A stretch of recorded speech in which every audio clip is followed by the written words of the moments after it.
Salutations, chers amis. Je présente à votre attention les dysfonctionnements et pannes les plus courants qui surviennent sur la BMW X3 E83. Nous ne discuterons pas du design, je ne peux qu'exprimer l'opinion qu'il est trop simple. Mais il faut noter que cela a eu peu d'effet sur la qualité. S'il y avait des différences dans la qualité de la peinture sur les X3 et X5, elles étaient minimes. Le choix de couleur est large, mais traditionnellement les leaders sont le noir et l'argent, dans lesquels la voiture ne semble pas la plus avantageuse. La corrosion sur la carrosserie est rarement visible, seulement dans les cas très avancés, mais elle est néanmoins presque toujours présente. Il suffit de retirer les couvercles et les panneaux en plastique, l'inspection doit donc être effectuée avec le plus grand soin. Attention particulière au bord inférieur des portes intérieures et des passages de roue arrière, ainsi qu'aux coutures du compartiment moteur, des coupelles et des coutures à l'intérieur des passages de roue. La porte arrière est la première à être louée, mais elle n'a généralement rien à voir avec l'état général de la carrosserie, sa conception n'est tout simplement pas très réussie, l'humidité pénètre à l'intérieur et la peinture au-dessus de la niche de la plaque d'immatriculation a tendance à s'écailler. Le capot se décolle encore plus, mais la corrosion y est moins fréquente. Mais les tapis de sol mouillés sont un signe clair qu'il y aura déjà des poches de seigle très dangereuses sur le fond et les bas de caisse, et cela n'ajoute rien à la santé de l'électronique de la voiture. La propreté du drainage des écoutilles doit être soigneusement surveillée. Les éléments décoratifs sont beaucoup moins durables que la carrosserie elle-même. Le revêtement des barres de toit, des poignées de porte, des inserts de pare-choc peints se décollent et les garnitures de bas de caisse en aluminium se corrodent. Les voitures souffrent particulièrement après avoir roulé à Moscou avec le cocktail Loukov-Sobyanin sur les routes. Même les copies des dernières années de production présentent de nombreux dommages mineurs. Les éléments en plastique du soubassement et des garnitures d'ailes souffrent également de saleté et de poussière, faites attention à leur présence et à leur état, le prix de ces éléments peut être très élevé. Un pare-brise relativement souple s'use sur nos routes poussiéreuses au cours de la 5e année de sa vie, ne soyez pas surpris s'il est remplacé. Les propriétaires plus rusés achètent du verre usagé chez des concessionnaires européens, même si c'est plus gênant, mais lors de la vente d'une voiture, les assistants experts ne rechercheront pas de traces évidentes de réparation de carrosserie. Mais le proverbe dit qu'il n'existe pas de BMW invaincu, et c'est malheureusement presque vrai. La carrosserie, même sur les voitures des dernières années de production, peut présenter des surprises d'un autre genre. Les butées de porte ne sont pas très durables, mais elles coûtent cher. Si les portes sont difficiles à ouvrir, à cliquer ou à grincer, cela vaut la peine de les faire réparer par un centre de service sans attendre une panne complète. Les câbles des lève-vitres s'effilochent et se déchirent, provoquant le blocage des mécanismes et la combustion des moteurs électriques. Ce problème peut également être résolu sans remplacer la structure d'assemblage. Mais les pannes du trapèze d'essuie-glace sont le plus souvent résolues en installant un chinois bon marché, il a simplement de meilleurs joints, assez curieusement, et a également une durée de vie plus longue. La pièce d'origine a peur des fuites d'eau du volant, qui, d'ailleurs, endommagent également le filtre d'habitacle. La raison en est que les concepteurs semblent utiliser une chimie alternative, la console trapézoïdale est en aluminium, un axe en acier y est inséré, qui tourne dans des bagues en bronze. Comme vous le comprenez, la structure n'a tout simplement aucune chance de vivre longtemps et heureusement. La corrosion électrochimique dans la vapeur galvanique fait son sale boulot. Soit le moteur d'essuie-glace s'arrête tout simplement, soit il parvient à sortir le pliage d'une des consoles trapézoïdales du tube de son châssis. Les Chinois économisent le cuivre, il n'y a pas de bague en bronze dans leur trapèze et la corrosion ne se manifeste pratiquement pas. La conception du pipeline menant au lave-glace de la porte arrière est également réussie, le tube est posé avec le faisceau électrique et se fissure régulièrement au niveau des plis des pieds du conducteur et derrière la banquette arrière. Bien entendu, le tapis de sol est mouillé et les câbles électriques eux-mêmes sont brûlés. La conception du système de climatisation est également loin d'être idéale. La durée de vie du ventilateur intérieur n'est pas plus longue que celle des berlines bon marché, littéralement 5 ans, et maintenant le moteur est bruyant, puis le ventilateur s'arrête. Les entraînements des registres tombent souvent en panne, dans ce cas, les motoréducteurs peuvent être réactivés, mais les registres eux-mêmes tombent également en panne. Si l'alimentation en air ne fonctionne pas quelque part ou si sa température ne change pas, il vaut la peine de calibrer et de vérifier quelle en est la raison. La qualité de l'intérieur est inférieure à ce que l'on attend de la marque BMW. Garniture de porte relativement faible, fabrication de très haute qualité de nombreux panneaux, faible fixation des inserts, tout cela peut grandement gâcher l'apparence de l'intérieur. Même sur les voitures neuves, le plastique du coffre grince ouvertement. Et au départ, l'intérieur semble médiocre, selon les connaisseurs. De plus, avec l'âge, l'intérieur commence à sonner, ce qui, pour la plupart des propriétaires, devient la goutte d'eau qui fait déborder le vase. De nombreuses voitures ont reçu une Schumka, non usine pour cette raison même. Pour tenter de maintenir le confort acoustique, la voiture est recouverte de couches d'isolation phonique et vibratoire. De nombreux éléments intérieurs sont floqués ou collés avec des matériaux souples pour éliminer les grincements. Lorsqu'il s'agit de divers problèmes électriques, le BMW X3 fait plutôt exception à la règle. Étonnamment, il n'est presque pas gênant à cet égard.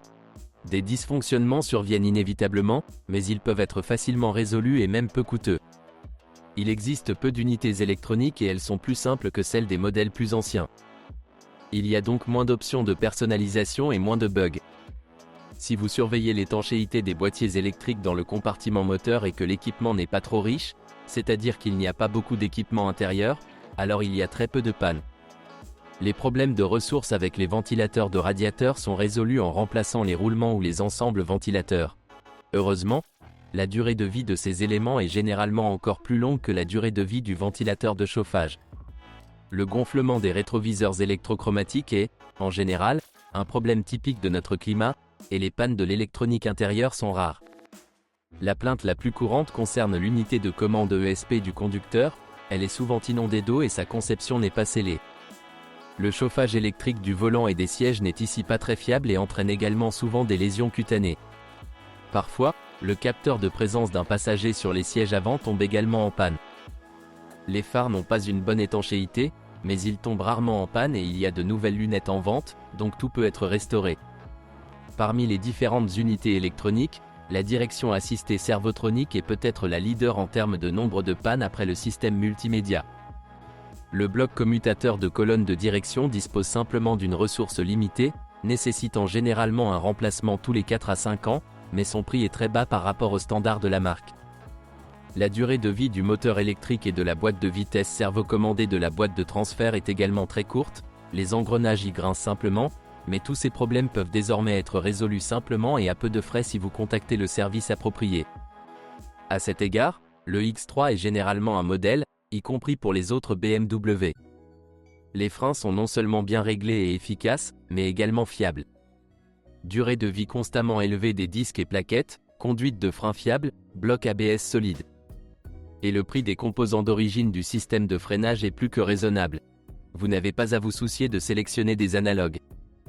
La direction est également sans surprise, la crémaillère de direction est simple et fiable, sauf que le système de réglage de la force de direction assistée de ZF Servotronic tombe en panne, l'unité de commande tombe souvent en panne. Dans le même temps, le système de vanne est encore trop jeune pour des pannes graves et, d'ailleurs, s'il se brise, rien de grave ne se produit. Souvent, les conducteurs ne remarquent même pas que la force exercée sur le volant est devenue moins pur sang. Le jeu de crémaillère ne se produit qu'après un kilométrage de 150 à 200 000 km et s'élimine facilement. Les gouttes sont très rares et principalement sur les voitures équipées de pneus très larges. Les extrémités et les biellettes de direction ont une durée de vie d'au moins 80 000 à 100 000 km et leur prix est également relativement bas. La suspension est plus fiable que celle des modèles X5 et passagers.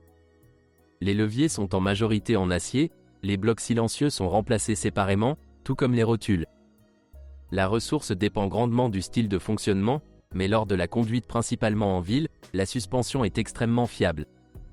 Hormis les jambes de force de la barre stabilisatrice, des travaux plus ou moins sérieux de remplacement des bras inférieurs et des rotules ne peuvent être attendus qu'après des centaines de milliers de kilomètres, et les éléments restants sont encore plus fiables. Avec un kilométrage supérieur à 200 000 km, il existe des voitures avec des composants de suspension arrière d'origine et sans jeu. Compte tenu du faible prix des pièces détachées, vous n'avez pas besoin de prêter beaucoup d'attention à l'état de la suspension. Cela ne parle que du style de maintenance. Mais les éléments de transmission du X3 doivent faire l'objet de la plus grande attention. Les voitures d'avant restylage se distinguaient par la durée de vie franchement faible des arbres à cardan, notamment celui de l'avant. La conception des arbres a été modifiée et sur les voitures après 2006, il y a un boîtier qui recouvre la traverse arrière de l'arbre avant. En conséquence, sa ressource a augmenté, mais elle doit encore être vérifiée régulièrement. Le boîtier, d'ailleurs, peut également être installé sur des modèles pré-restylés. L'arbre de transmission avant usé cassait le boîtier déjà fragile de la boîte de transfert d'avant restylage. Après avoir endommagé les roulements et les arbres, l'ensemble de l'unité est généralement envoyé directement à la poubelle, donc s'il y a des contractions, des vibrations ou même des crépitements pendant l'accélération, vous devez alors vérifier soigneusement le jeu de la boîte de transfert dans un centre de service. Cependant, il est également possible que la traction avant ne soit pas du tout connectée. J'ai déjà mentionné la transmission par boîte de vitesse dans la section électrique, mais que se passerait-il si vous n'y prêtiez pas attention? Une partie importante des voitures est depuis longtemps à propulsion arrière, elles ne peuvent pas connecter l'essieu avant. Heureusement dans la circulation urbaine, cela n'est presque pas perceptible.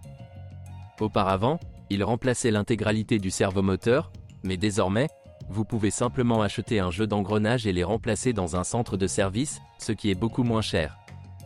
Si vous pensez qu'en dehors de cela, rien ne peut être brisé, alors vous vous trompez. La boîte de vitesse arrière des voitures équipées de moteurs diesel de 3 litres et de moteurs à essence est également menacée. Si vous manquez le niveau d'huile, il mourra rapidement, mais même sans cela, il coupe parfois les pignons du différentiel et endommage les roulements. Et souvent, la réparation n'est plus possible, seulement le remplacement. Mais avec les machines automatiques, tout est un peu plus compliqué.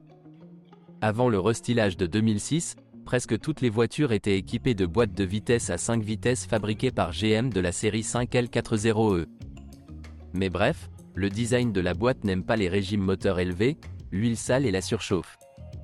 La pompe à palette, les garnitures de blocage du moteur à turbine à gaz, les solénoïdes PWM et les rondelles en plastique ne peuvent pas résister.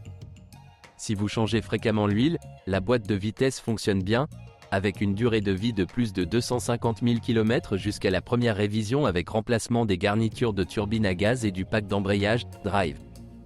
Mais en cas de surchauffe, les réparations sont assez importantes et complexes. Pour ceux qui conduisent la voiture avec précaution et n'aiment pas conduire, l'état de la transmission automatique est généralement très bon, même malgré son âge et son kilométrage. Mais il y a peu de personnes de ce type parmi les propriétaires de BMW. Depuis 2005, le moteur diesel 3.0 d'une capacité de 215 chevaux est déjà équipé d'une nouvelle transmission automatique ZF de la série 6 HP26. Les moteurs diesel 3.0 après restylage et le moteur essence de 3 litres de 272 chevaux étaient également équipés du même. Boîte de vitesse. Cette boîte est déjà nettement mieux à même de résister au tempérament des conducteurs, mais en raison des particularités de son fonctionnement, elle a une courte durée de vie des garnitures de turbine à gaz, qui, même en conduite silencieuse, dépassent rarement 120 à 150 000 km, et par la suite le taux de contamination de l'huile de la boîte augmente fortement. Le corps de valve de la box a d'abord été associé à l'électronique de commande et a reçu le nom de « mécatronique », devenu depuis synonyme de terribles problèmes avec la box. Les premières versions de transmission automatique souffraient de nombreuses maladies infantiles, principalement liées au corps de soupape, à sa surchauffe et à sa contamination.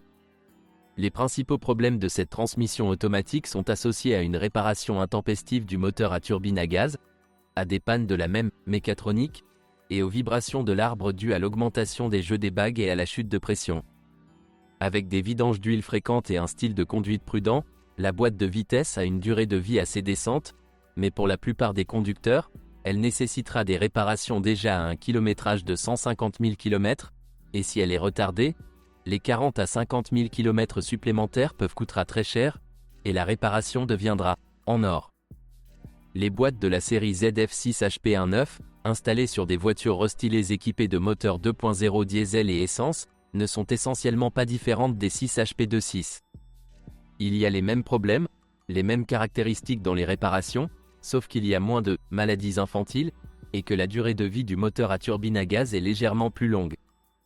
Sur les moteurs 2,5 litres et certains moteurs 3,0 après restylage, on retrouve également une 6 vitesses de GM de la série 6L45. Elle a beaucoup de maladies infantiles, notamment, jusqu'en 2008, il y avait un problème avec le couvercle de la pompe à huile, ce qui entraînait une usure progressive des paquets d'embrayage. La phase initiale s'est manifestée sous la forme de secousses lors du passage de la deuxième à la troisième vitesse, et si la réparation a été retardée, des secousses sont apparues lors du passage de 3 à 5. Un problème similaire se produit avec un autre défaut de fabrication, une fissure dans le tambour du S55. Le moteur à turbine à gaz tombe ici en panne non seulement à cause de l'usure des garnitures de verrouillage, son moyeu peut également tomber en panne. Cependant, la durée de vie des garnitures est également très faible en cas de conduite agressive. Comme son ancêtre à 5 vitesses, cette boîte de vitesses n'aime pas la conduite agressive, mais en mode végétal, la marge de sécurité de la conception dure longtemps, et elle est toujours sensiblement plus simple à réparer que la ZF à 6 vitesses, et moins chère. De plus, le choix d'unités sous contrat est plus large. Ces boîtiers ont été installés en masse à l'étranger sur les voitures Ford et GM, vous pouvez donc acheter des unités restaurées en usine, même avec une garantie. Avant le restylage, les voitures étaient équipées soit d'un 4, très infructueux de la série N46B20, soit d'un très bon 6 de la série M54. Le moteur à 4 cylindres est non seulement faible, mais aussi complètement inutilement compliqué. Il possède un système d'admission sans papillon valvétronique maladroit, une température de fonctionnement très élevée, un caractère lent et une forte probabilité de fuite, de brûlure d'huile et de panne des déphaseurs Vanos. Il est fortement déconseillé d'acheter. La consommation de carburant de ce moteur n'est toujours pas inférieure à celle d'un 6,3 litres, et les réparations consommeront beaucoup plus. Oui, et il faut quand même dépenser de l'argent en pétrole. Les moteurs plus puissants de la série M54 sont présentés en deux versions, d'un volume de 2,5 et 3,0 litres. Ils sont un peu plus simples, nettement plus puissants et ingénieux. Il s'agit de l'un des derniers modèles BMW valant $1 million. Dans la plupart des cas, ils sont capables de parcourir 300 à 500 000 km avant des réparations majeures, bien qu'ils nécessitent un entretien régulier. Il faudra éliminer les fuites, travailler avec le système de ventilation du carter, restaurer les joints en caoutchouc, ainsi que remplacer les éléments en plastique du système d'admission, du carter moteur et du système d'huile. En cas de légère surchauffe, les moteurs acquièrent un appétit huileux dû à la coquefaction des anneaux, qui peut être guéri dans les premiers temps en décoquant ou en remplaçant les anneaux. En hiver et avec de l'huile froide, les moteurs sont sujets à une baisse de compression due à la mauvaise conception des compensateurs hydrauliques. Lors d'une conduite active par temps froid, la pompe à huile ou sa chaîne peut tomber en panne, et la coupelle du filtre à huile est extrêmement vulnérable et souffre de fuite. Le système de commande Siemens est également loin d'être sans problème, mais dans l'ensemble, ce sont les moteurs les plus performants du X3. Traditionnellement, le système de refroidissement doit être soigneusement surveillé. Garder les radiateurs propres, les ventilateurs en bon état de fonctionnement, changer l'huile souvent et utiliser une bonne huile à base d'ester ou de PAO, pâte d'origine. Cela n'a généralement aucun sens de changer le bouchon du vase d'expansion, mais la pièce est peu coûteuse, si les services insistent, changez-la, ce ne sera pas pire. Tous les moteurs à essence endommagent facilement les catalyseurs lorsque la consommation d'huile commence à 300 grammes par millier de kilomètres au fil du temps, et avec une consommation d'1 litre pour 1000, les catalyseurs meurent littéralement en un an. Les moteurs diesel avant restylage sont des variantes de l'excellent M57 de 3 litres. Il a également été installé après restylage, mais avec des modifications légèrement modifiées. Ce 6 cylindres en ligne du X3 s'est avéré être le moteur le plus puissant. La version haut de gamme à 2 turbines développait 286 chevaux. Ce qui est plus que n'importe lequel des moteurs à essence. La majeure partie des moteurs diesel sont des options de 201 à 218 chevaux. Qui n'en sont pas très différents. Les moteurs peuvent être considérés comme encore plus performants que la série essence M54. Durée de vie stable, supérieure à 300. Pas de tendance à la surchauffe et pas d'appétit pour l'huile, très bonne traction et efficacité. Bien sûr, il y a aussi des inconvénients. Même fuite d'huile, même problème avec la pompe à huile, la coupelle en plastique du filtre à huile, il est tout aussi sensible aux pannes du système de refroidissement que le M54. De plus, il ne dispose pas du thermostat le plus fiable, d'une très grande surface de radiateur et de la fiabilité des ventilateurs du système de refroidissement. Il convient de surveiller la poulie de Vilebrequin avec l'amortisseur, elle est sujette au délaminage, ainsi que l'intégrité du collecteur d'échappement.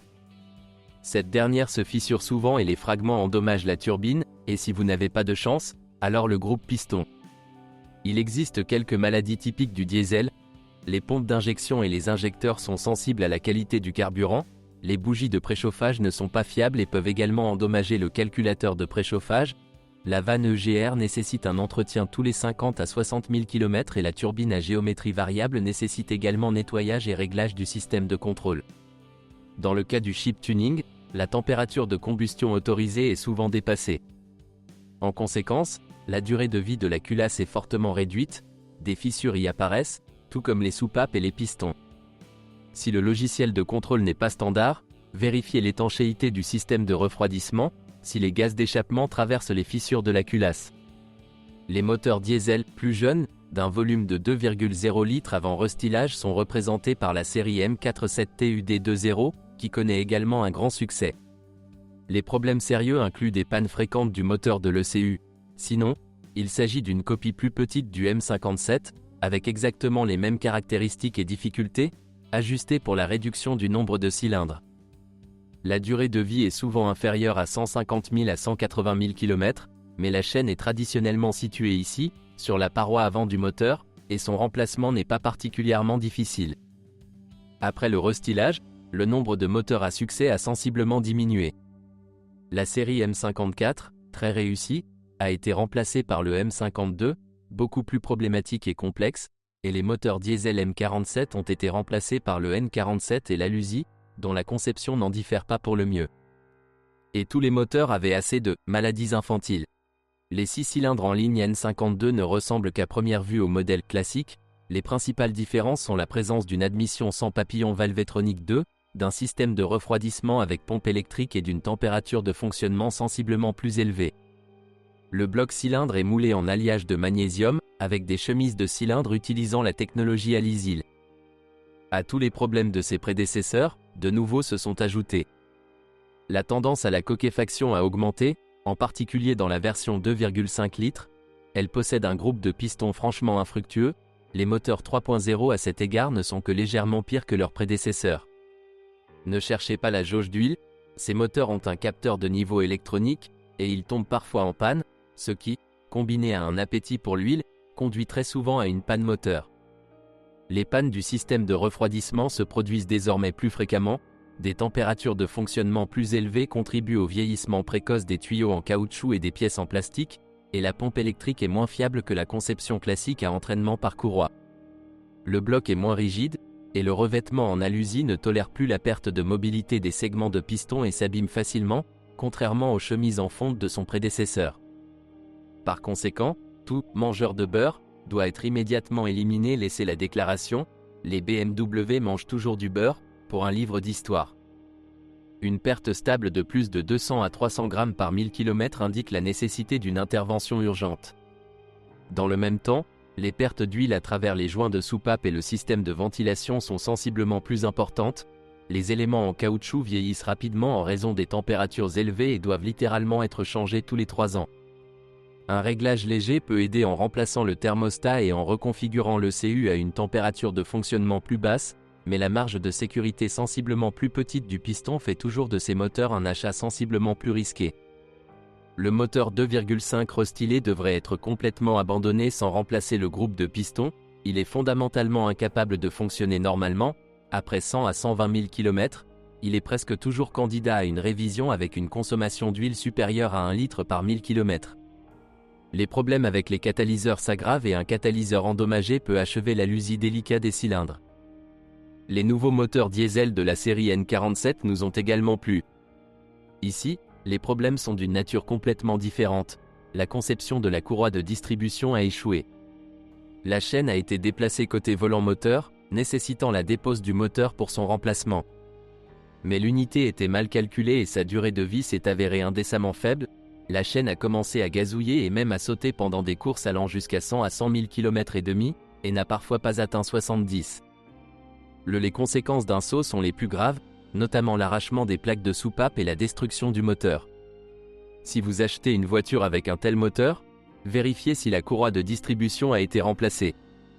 Les pièces modifiées de l'unité ont une durée de vie constante de plus de 150 000 km, mais elles n'étaient plus installées sur le X383 en usine. Le problème n'a été résolu qu'en 2011, lorsque la génération suivante est arrivée. Tout espoir est pour des réparations après la sortie. Soyez prudent avec les voitures à faible kilométrage. Si l'on laisse de côté la courroie de distribution, le reste du moteur est même légèrement plus fiable que son prédécesseur du M47. L'équipement de carburant fonctionne de manière plus stable et la puissance est plus élevée. C'est là que s'épuisent les informations sur les problèmes du BMW X3 E83. Si vous en savez plus ou n'êtes pas d'accord avec ce que vous avez entendu, je vous attends dans les commentaires.